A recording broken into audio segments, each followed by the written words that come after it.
right, hello everybody, and welcome back to the round table. It is 2026, and we are super excited to be here at Pure Plastic Surgery, answering all of your burning, yearning questions. All right, and so today we are going to talk about what are the types of patients that we do not take. So the people that are not going to be able to come here to Pure Plastic Surgery. And that's always a tough subject because we don't like disappointing anybody. But one of the groups of patients that I have issues with are the ones that have really unreasonable expectations about what they expect from their surgery. So I always encourage people, when you're looking at before and after pictures, you should look at people that have before pictures somewhat similar to where you're starting, and then look at their after pictures. Because if you're looking at someone that's a huge weight difference than where you're starting, or a huge age difference, that's going to lead to AI Instagram model. Exactly.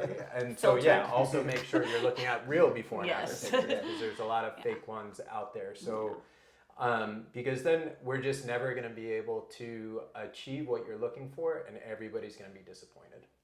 Yes, I agree with this. Is a tough topic to discuss, but we have to discuss it. The other one is medical conditions. In terms of, it's not that you can't have any medical conditions, but there are certain medical conditions that we can't safely do your procedure in an office-based surgery setting, or any surgery at all, right? But remember, we are here at Pure, we do office-based surgery, which means you go home, you're discharged the same day. We're not in a hospital. So that means there are certain classifications of anesthesia that we have to kind of cover. So ASA, which is the anesthesia classification, we can only do surgery in types 1 and 2, which is healthy, or with some medical conditions like high blood pressure, diabetes, but controlled. So we are very strict in our criteria, in our medical criteria. And sometimes the girls are the ones that have to give the bad news, but it's for your safety, so you can have the procedure in a place that have everything for you in case something happens. That's right. So certainly we can't do patients that have uncontrolled medical conditions, and we also can't do patients that have uncontrolled psychiatric conditions as well. So that's also very, very important and falls within that whole kind of medical category. But the other thing that we can't have are patients that are non-compliant. You know, I always say, and you see me put up the sign, I say the post-op care and what you do post-op is at least 50%. So surgery is only half of the deal.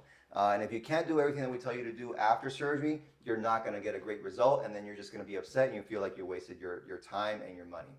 So we can't take patients that are non-compliant, and we can't take patients that are rude. Okay, rude to staff, and I'm not talking about just the surgeons, because a lot of times, sometimes we have patients that are nice to us, but then they treat the staff not too well. So rude to staff equals surgery canceled. I've held that sign as well. Nice. Yeah, so I mean, it's very important. We work very, very hard to do everything that we can for you to make sure that you have just an excellent patient journey from start to finish. And all that we expect is just kind of similar respect for us and our staff in return. So that is something that we just can't tolerate. All right, everybody, if you have any other questions, let us know. Okay, take care. Ciao.